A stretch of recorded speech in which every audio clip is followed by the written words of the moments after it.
श्रीशिवप्रदोषस्तोत्रम्। जय देव जगन्नाथ, जय शंकर शाश्वत, जय सर्वसुराध्यक्ष, जय सर्वसुरार्चित, जय सर्वगुणातीत, जय सर्ववरप्रद, जय नित्यनिराधार, जय विश्वंभराव्यय, जय विश्वैकवन्द्येश, जय नागेन्द्रभूषण, जय गौरीपते शंभो, जय चन्द्रार्धशेखर, जय कोट्यर्कसङ्काश, जयानन्तगुणाश्रय, जय भद्रविरूपाक्ष, जयाचिन्त्यनिरञ्जन, जय नाथ कृपासिन्धो, जय भक्तार्तिभञ्जन, जय दुस्तरसंसार सागरोत्तारणप्रभो, प्रसीद मे महादेव, संसारार्तस्य खिद्यतः, सर्वपापक्षयं कृत्वा रक्ष मां परमेश्वर, महादारिद्र्यमग्नस्य महापापहतस्य च, महाशोकनिविष्टस्य महारोगातुरस्य च, ऋणभारपरीतस्य दह्यमानस्य कर्मभिः, ग्रहैः प्रपीड्यमानस्य प्रसीद मम शंकर, दरिद्रः प्रार्थयेद्देवं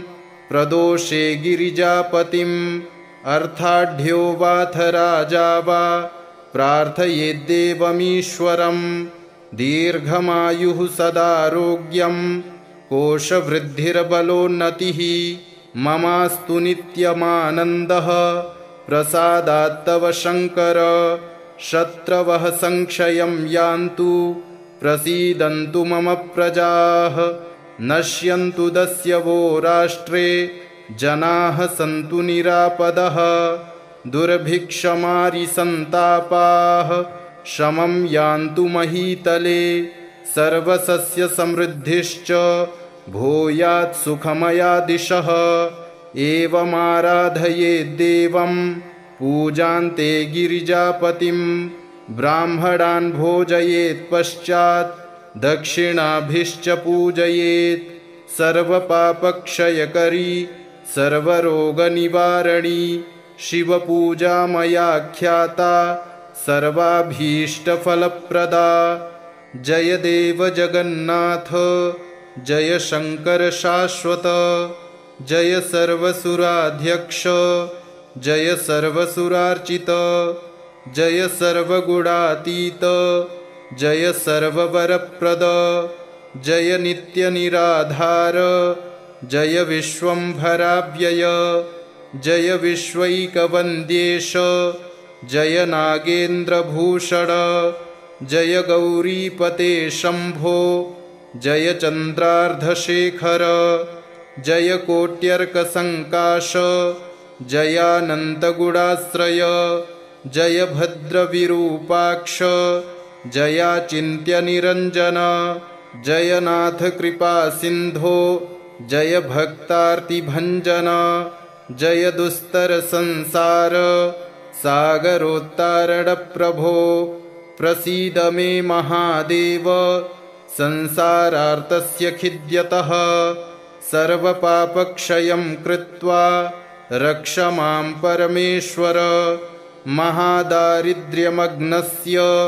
महापापहतस्य च, महाशोकनिविष्टस्य महारोगातुरस्य च, ऋणभारपरीतस्य दह्यमानस्य कर्मभिः, ग्रहैः प्रपीड्यमानस्य प्रसीद मम शंकर, दरिद्रः प्रार्थयेद्देवं प्रदोषे गिरिजापतिम्, अर्थाढ्यो वाथ राजा वा प्रार्थयेद्देवमीश्वरम्, दीर्घमायुः सदारोग्यं कोशवृद्धिर्बलोन्नतिः, ममास्तु नित्यमानन्दः प्रसादात्तव शंकर, शत्रवः संक्षयं यान्तु प्रसीदन्तु मम प्रजाः, नश्यन्तु दस्यवो राष्ट्रे जनाः सन्तु निरापदः दुर्भिक्षमारिसन्तापाः शमं यान्तु महीतले सर्वसस्यसमृद्धिश्च भूयात् सुखमया दिशः एवमाराधयेद्देवं पूजान्ते गिरिजापतिं ब्राह्मणान् भोजयेत् पश्चात् दक्षिणाभिश्च पूजयेत् सर्वपापक्षयकरी सर्वरोगनिवारणी शिवपूजा मया ख्याता सर्वाभीष्टफलप्रदा। जय देव जगन्नाथ जय शंकर शाश्वत जय सर्वसुराध्यक्ष जय सर्वसुरार्चित जय सर्वगुणातीत जय सर्ववरप्रद जय नित्यनिराधार जय विश्वंभराव्यय जय विश्वैकवन्द्येश जय नागेन्द्रभूषण जय गौरीपते शंभो